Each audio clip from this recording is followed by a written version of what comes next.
Welcome to the Ancient Cosmic Clock. Today's episode is going to be the guided tour of the 12 houses of the Zodiac. So if you've wondered about what the 4th house or the 8th house means, this video is for you. I hope this is useful to you as you're looking at your own chart and perhaps charts of your friends and family members, so that you can make sense of it and really see how this applies to interpreting what you find on your charts. We've got this beautiful graphic up here on your screen that you'll see. You'll notice the first half of these houses are depicted with daytime scenes, and the second half of them are depicted with nighttime scenes. That's a deliberate choice that I want to call your attention to. And with that introduction, let's go ahead and proceed. All right, so let's begin with the first sign, the first house, Aries. And let's get to it. One thing to note about it is it represents the cardinal point of spring. That's why we've placed a budding, blossoming tree on it. It's a symbol of white, new life, things that are new. It's the first house. When we're looking at the first house, usually what we're talking about is the physical body, right? Like that point where heaven meets earth, that point when you take your first breath. Thus, we've put the I am, the self, the body into the verbiage and the graphics to articulate that principle. Okay, and so what should people know when they're reading their own natal charts about the first house? So one thing in reading their natal charts is when they start looking at their houses, it's not necessarily how they flow or their personality as much as what they're going to be interested in. So that's why we try to align these to kind of show those concepts. So if you see somebody that has a lot of first house, a lot of times it's self-improvement they get drawn to a lot, like things where they may take the spotlight or maybe the center of attention or something that helps them like improve. Probably has some crossover with Virgo's 6th house, because that has to do with exercise and sometimes physical fitness, but that can also have some crossover with Aries because the first house represents the body. So nutrition could be like that, and that would have some crossover with the 2nd house Taurus, because that would be more food related.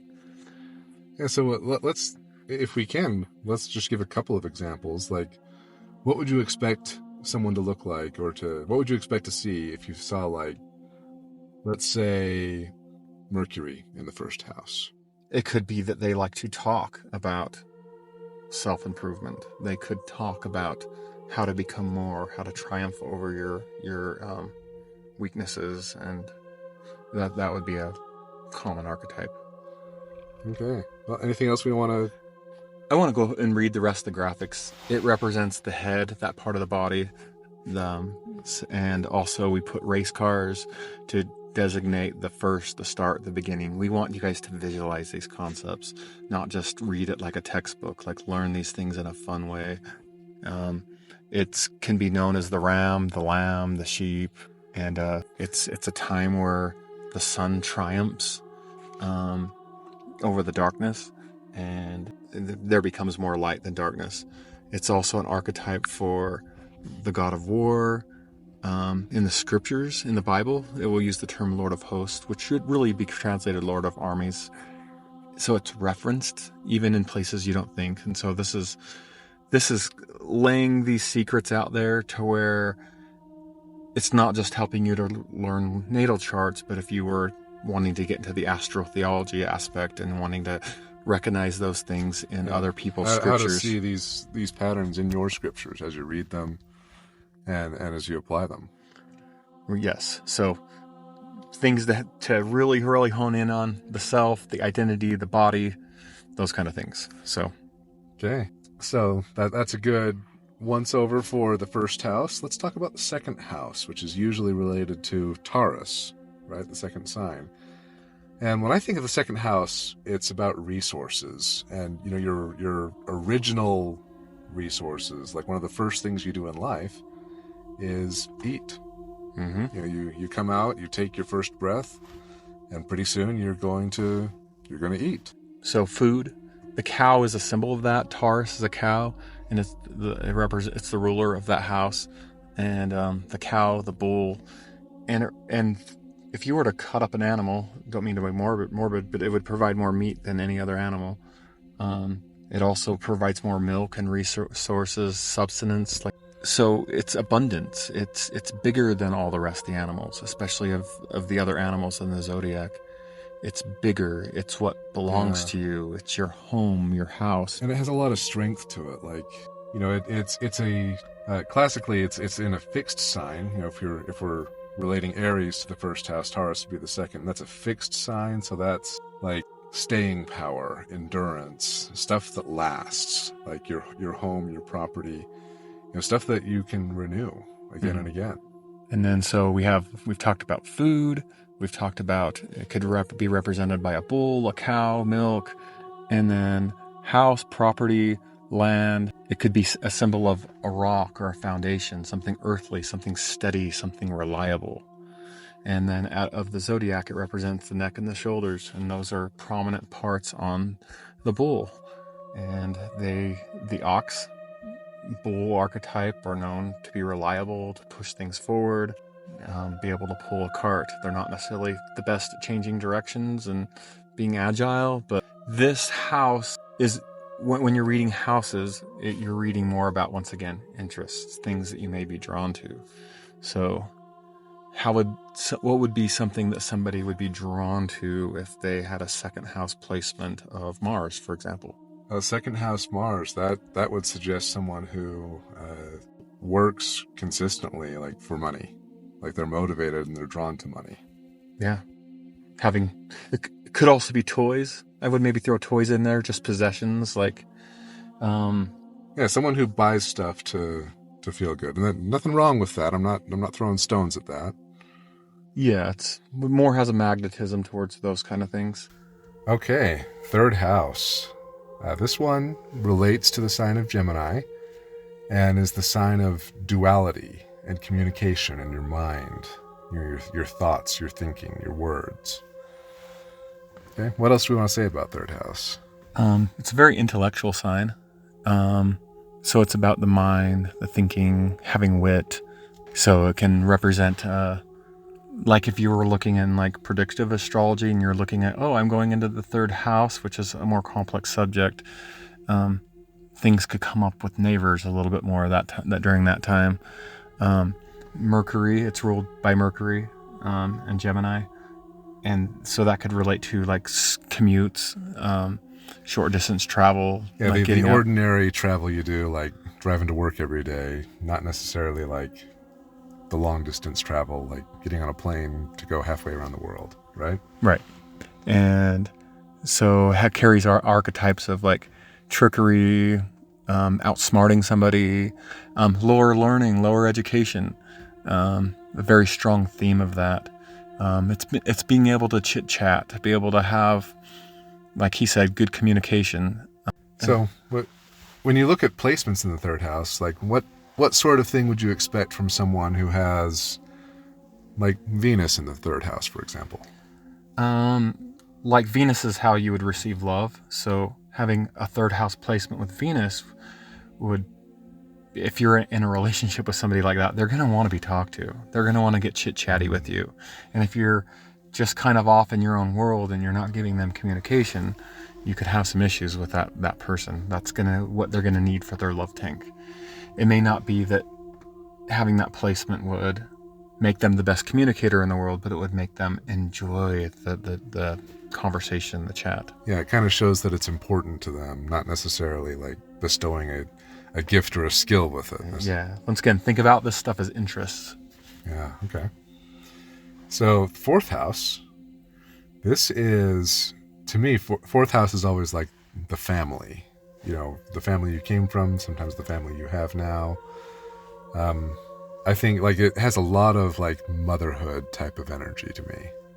Would you agree with that? Yeah, and somebody has some heavy fourth house placements. It could make them a little bit more out to stay at home.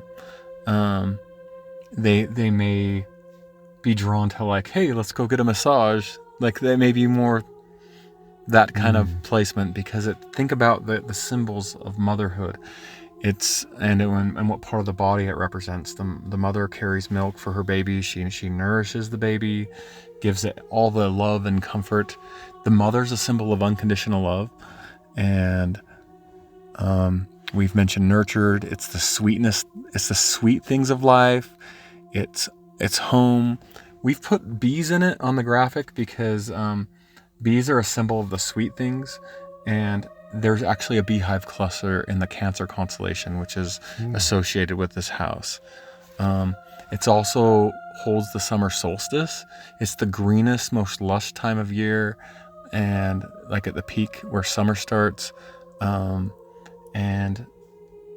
it's when everything's warm and joyous, and it's the warmth of the mother that's coming through, since it's the mother of the zodiac, symbolized by the crab, which carries its home around with it, its shell. And so for a fourth house placement example, should we do a good one or a bad one? What do you think about when you hear Jupiter in the fourth house? If I saw somebody with that omen, because Jupiter's what's going to expand on you, what's going to come your way a little easier, and if it doesn't have any placements that are disrupting that, I would think that they're going to they could have a good caring mother, a loving mother.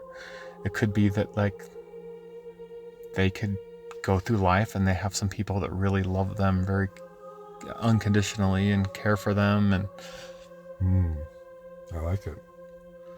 All right, so should we move on to fifth house? Let's go. All right, fifth house. This is Leo the Lion. This is the heart. This is the passion, love, and romance. So it's quite often people's favorite houses. Yeah, it's when you see everybody's going to have the fifth house in their chart, and so when you're tracking down the fifth house, for example, and you see what's associated with it, it's another way of reading deeper. It will be like, how do you want to romance? Like, how do you like to love? How do you like to play? How do you like to have fun? Where Aries is the child of the zodiac, and the first house can represent new beginnings. It can be children, as in children, many children, fun play, but it also can be kind of more the divine child, like you're the prince, you're gonna go have fun, you're gonna have your way because you're rich and you're famous and you're gonna do what you want. It can have archetypes of creativity. It's a symbol of the Messiah, the main character. It has archetypes of drama and theater and like love, romance. And so when you see heavy placements in the fifth house, it could pull in those archetypes. Is there any example that you would want to give on a fifth house placement? Yeah, let's what do you think about like the sun in the fifth house? So the sun is the inner core of the ego, and so it may not take that Leo personality, but it may step into the archetype of to feel like fulfilled as an individual. You would want to have a good romance. You would want to be able to get out and have fun and play now and then. It could manifest more that way. All right, sixth house. This one is often associated with the Virgin or Virgo. And this one has a lot to do with order and organization and details. Do you agree with that characterization? Oh, absolutely. The Virgin's perfect, right? She didn't make any mistakes. And you don't get a high quantity of virgins produced in the world or in any section of the world unless there is like control. There is order to it. Like it's enforced for the most part. It doesn't just naturally happen. Yeah, it doesn't crop up out of nowhere. So, things that are associated often with this house are things like the medical profession, harvest time. I think of where the sun is during the Virgo season, which is like harvest time. It's when you're cleaning up the fields.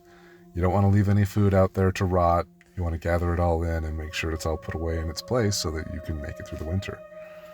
Right? And I know I'm blending a little bit between signs and houses here, but yeah, it works really well for me. If you can understand the full scope of both of them, it will help you do better at readings, like both ways.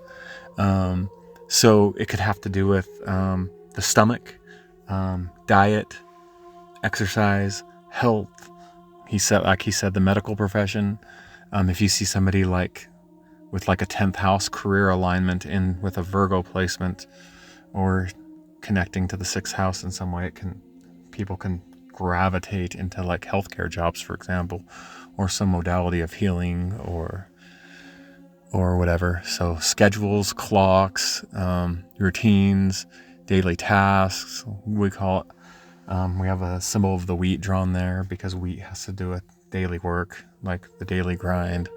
And anyway, some really beautiful concepts there. So some examples of how this would manifest with somebody with a 6th house placement. What do you think about, like, let's say they've got Saturn in the 6th house. Ooh, that's a twist. Saturn is like something that retracts, takes away, could give you some opposition, right? So having that in the 6th house could be like a detriment to your health. So I know somebody that had like 6th house placements with Jupiter and Saturn both in, like a good friend, right? And the omen of Jupiter there was boosting it to be really powerful, really good in the alignment, right? Okay. And then he had Saturn there, bringing like a curse there. So how it manifested, having the good and the bad omen both there, is he became like an Olympic level athlete in one part of his life, and then would take serious injuries at the other part of his life that were really detrimental to his health. Ouch. Sorry to be a downer about that one. But like there is some, anyways. But and I say that as an example because Jupiter and Saturn don't have as much to do with your personality, but with kind of the energy that's either going away from you or coming towards you. So. Okay, 7th house. 7th house of companionship, marriage. Right? Right.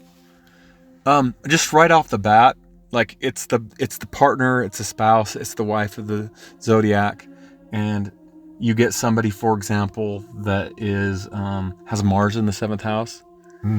They may not want to just go work out alone. They may need a partner to go do it with them. It sounds silly, but like, because your Mars, your action, what you're going to do, tying it to the 7th house, it's going to draw their interests into like, oh, I like doing things with my partner, you know? It's one of those things that...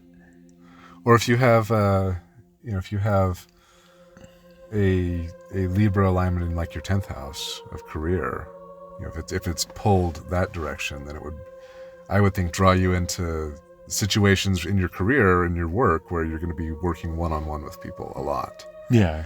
Something like a therapist or something like that, where you're always working like one-to-one. You're building those closer relationships than maybe you would otherwise with just a group of customers. Yeah, or you're a personal assistant to a CEO, you know what I mean? Where your job is just to like serve that person. Just to be his partner. The phenomena of the work wife, right? Yeah. We could talk about the law.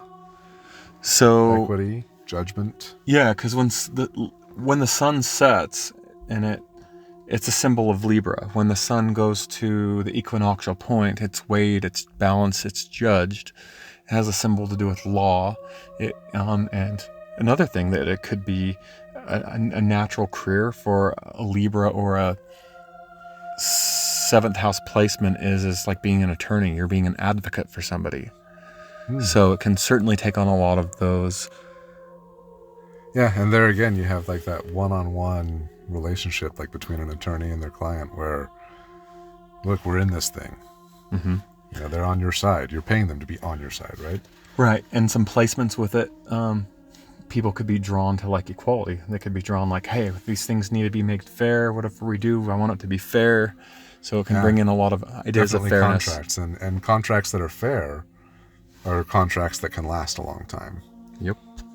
All right, moving on. We'll talk about the 8th house, a house near and dear to my heart. I don't know if I know anything about this one. With what do you have, like 19 planets in the 8th house? I have everything in the 8th house, and thus why we're creating a channel like this. My interests are in. So the channel is the 8th house. The channel is all the deep, dark, taboo secrets And getting revealed. You, dear listener, dear watcher, I would suspect you probably have something prominent in your 8th house just from the fact that you're listening to us right now. That's why you're here. So 8th house is related to the taboo, the dark, the secret. Others resources, definitely. Like there's plenty of archetypes here, but it's very much related to a lot of the Scorpion archetypes, where death and rebirth and transformation and change. And this is my favorite house, probably. Oh yeah, this is the funnest. It's one of the most interesting. It's the big beautiful house. I'm sorry, I'm not going to do Trump impressions on every video.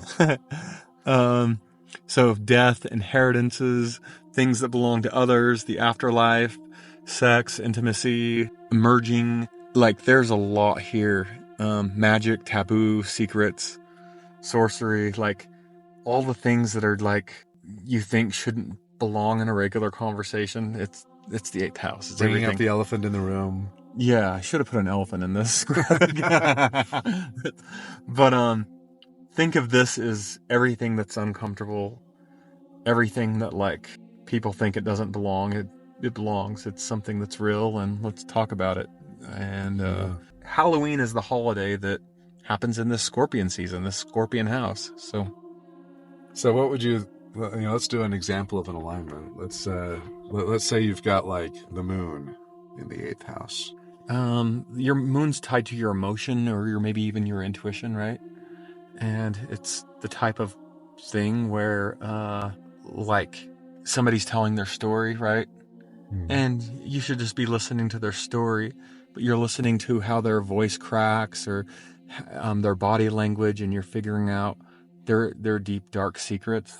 And even though they weren't saying them, or you ask them a normal question, and you're figuring out the patterns of their brain to get them to reveal their secrets when they don't actually say it. There are sciences that you can get into if you understand how the brain's patterned because people's patterns repeat. And if you can figure out certain things, like if you can figure out their favorite color and you understand why it's their favorite color, it will tell you other things about them too. If you can figure out what is their favorite animal, there's other patterns that can be mapped over onto, and you can start figuring out their secrets. And I'm saying this because you bring up a alignment that is moon in the 8th house, and I'm just having a confession here. So yeah, we both have some pretty hefty 8th house placements going on. Yeah, which is why we're hosting this channel. So anything else we want to say about the 8th house before we move on to the 9th? I think that gives us a good idea. Okay. So 9th house. This is usually Sagittarius, right? Yeah. So having placements in this could draw you towards religion, science, something that's a little deeper, even adventure, traveling, wanting to get across the country. Now, how would you distinguish between like the 8th house taboos and magic and secrets and stuff, and the 9th house? Like, I see a relationship and I see some crossover there, like the 9th house of religion, and there's definitely some secrets associated with religion and philosophy and stuff. How would you distinguish that? Well, I have a good example of a guy I work with. He and I were born an hour apart. Okay. Like same day, we are both Leo rising. He's like first decan, I'm like second decan. We'll eventually explain the decans a little more. But really brief, me being a third decan, I'm more social, more like out to make a scene in public, out to make a scene on the internet. He keeps to himself, being first decan. But still kind of a funny guy. But what happens is it gave me a bunch of 8th houses, because I was right on the border. Pushed all my energy into the 8th house, that pushed all his into the 9th house. Okay. So like, I'm like figuring out secrets and figuring out all the things religion tells me not to learn about. Like, and here's a confession for you guys. I am incredibly curious with me and all my 8th house placements. And like, I'll go and look on the internet, find out when there's a witch gathering, and I'll start asking them questions. Like one time one of them's like, hey, you should come to a poppets class, this guy asked. And I'm like, what's a poppet? And he goes, like voodoo dolls. And he saw my eyes go really big. And I was like, oh. And he's like, and he could see that I was triggered by it, and probably that I'm not actually a witch. And probably a giveaway on that, right? And he's like, oh, well, you can use them for healing too. And I'm like, no thanks. But I was curious. But my coworker, I think he stays away from those kind of things, and he's a good religious guy and goes to church every Sunday. Reads his Bible. Yeah. And hey, we need more of those people in the world. So yeah, if you're listening, we like you. Yeah, he's definitely a good guy. One of my favorite coworkers. All right, 10th house. So this is the public reputation, right? This is your career, usually what you do for work. And what you look like how people perceive you at work. What else would you add to that? It can be fatherhood. It could be your profession, your vocation, your goal, your purpose.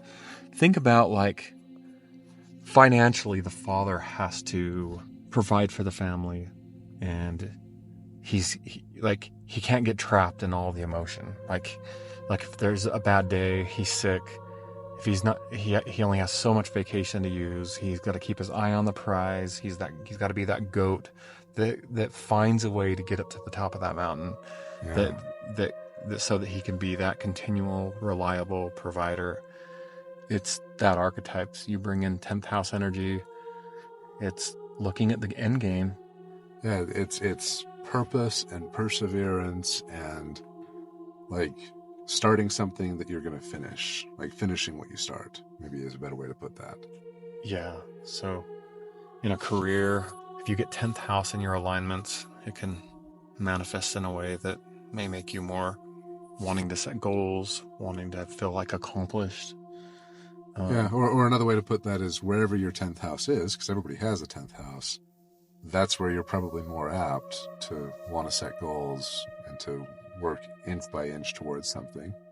Yeah, and it could manifest pretty widely. Like on one hand, you could be drawn to like stand-up comedians and how they are ripping on people, cutting things down that should be cut down, right? Or it could also manifest in a way of like being drawn to some form of governance, like doing work or fun or play that puts you into like a leadership role too. So it could pull you that way if you have those type of alignments. Okay, so it also has like, I see on our graphic here, we've got the devil, suffering, and complaints. What do you want to say about those? That doesn't always manifest in like the house. I put that because it so relates to the Capricornian theme, meaning where it's the winter solstice, and the winter solstice is the darkest day of the year, and it's where the sun climbs back, makes its journey back. Capricorn placements and 10th house placements can manifest with somebody that complains a lot more heavily. So having that placement is more out to like be pointing out the wrongs in others and situations. Yeah. And the idea isn't that it's the meanest out of the zodiac. The idea that is that it's a trailblazer, that it's there to make sure the path is better. Yeah, I like that. They're there to improve the path for all those who will follow. But of course, some people get extreme in their personality and use something too strongly, use it too much. They pick up too heavy of a hammer and they hit things that maybe it's not their place to hit. But that's where we all have agency. We get to choose. Indeed. And that's a good transition, I think, to the 11th house, which one of my favorite 11th house archetypes is rebellion and revolution. Yeah, so this is the sign or the house that comes right after Capricorn, where Capricorn's governance, and then rebellion against governance is what follows after. It's a very social-oriented construct, and thus the rebellion. It takes people at the bottom, lots of them rebelling to like make a difference, and to make social change, across the entire society. That's not usually a bottom or a top-down activity. That's a bottom-up activity, and the 11th house is where those kinds of things take place. Like So it's community, it's your friends, it's groups of people. Yeah, and we're going into the age of Aquarius now, and look, we have groups of people that have all got tied together with the internet. Like, it's one big social construct now where if you can speak a similar language, like, you're a couple seconds away. Yeah. Just got to log in. So when you see people that have heavy 11th house placements, especially like with Jupiter and Saturn, a lot of times you'll see celebrities and sports stars and that kind of stuff with that type of configurations. Or if somebody has a big YouTube channel that blew up to like millions of like this days. one, right? Yeah. Usually you have some 11th house placements because it puts pluralities onto whatever you're doing. It brings people and pluralities. Yeah, I like to think of it if the 10th house is like what you're doing, for work, and if it's performance of some kind, the 11th house is the audience. Who's listening? Who's part of that? Yeah, and one quick little language lesson. If you look at the very oldest symbol from the Hebrew language, it looks like a wave of waters. It looks like the astrological sign of Aquarius. And when you put that mem, it is the character, when you put mem at the end of the word, even in modern Hebrew today, it puts a plurality on it. It makes it multiple. It makes it about people. Yeah, I like that. So it's about more than just the one person. Yeah. Okay, and finally, last but certainly not least, Pisces, the 12th house. This 12th house, we said that 8th house people we'd kind of summoned to the channel, but 12th house people especially, because 12th house is the heavens, it's the stars, it's another reality, it's the end zodiac, it's afterlife, it's endings, and this is like probably one of my favorite houses. This is fun. Yeah, interesting to hear you say it's one of your favorite houses, because a lot of people who study this stuff would say the 12th house is one of the bad ones, right? But of course, we have 8th house placements. So. Well, it could manifest in drug addictions, like being drawn to drugs. Mm-hmm. Escapism is a very 12th house thing. Yeah. But same with 4th house. You have 4th house could do the same thing because you want to feel nurtured. And sometimes people want to feel just like safe and they'll go smoke a joint, Yeah. So escapism, whether through substances or through binge watching every single video on this channel specifically. Satisfy your 12th house needs here. So what else are we missing? Let's see. We talked about escapism, fantasy, creativity, like in the body, relating it back to the first house. I think of the 12th house as like that part of life that's like half an hour before you wake up, where maybe you're dreaming, or maybe you're like slipping awake a little bit, but you're not feeling super great. I'm describing how I feel when I wake up. If you feel great waking up, congratulations. But I don't. But it's that kind of like between the worlds, like in between place. You know what I mean? It's the other world. And another example is video games. If somebody has heavy 12th house placements, they could be drawn to video games. Yeah, or to binge watching YouTube channel. Yeah. You could just like to escape into these other realities. And not having to think about stuff for a while. Or you could be interested in ghosts and spirits and watching ghost shows, Aliens. Aliens are otherworldly creatures. Yeah. We've had some alien stuff come up when we've had Saturn in the 12th house or in Pisces. Yeah, that's true. Yeah, we've had Saturn in Pisces for a lot of the last year, right? Yeah. And it seems like about every other week there's some kind of an alien story in the news. And it's pretty funny. We kind of like actually at the start of this channel, we kind of predicted that was going to be something that would kind of come up a little bit. We said it in jest, kind of, but we were laughing about it at the time, but the last year has borne itself out. But anyways. Okay, well, that's the 12 houses. Anything else we want to say before we close this one up? Well, I just hope that you guys can look at this video, look at the graphics. Feel free to screenshot them and start like looking through your charts, practicing them in your charts. And with the graphics, I think it will help you guys see pictures and help you guys kind of remember the images, not just learning through like a boring textbook, So yeah, and one thing that I want to add, like when we're talking about reading charts, and I will probably say this a dozen other times and in a dozen other ways too, is that don't ever get so locked in on one way of reading. Give yourself permission to learn and then to unlearn and relearn and adjust and be flexible. Recognize that even if you have what sounds like some kind of a scary, ominous alignment, embrace that and accept that about yourself. Don't be afraid of it. Yeah, manifest the good part of it. Yeah. Because they all have good in them. They all can be great. Everything has a plus and a minus, and so if you notice the negatives about yourself, do something about it. Amen. All right.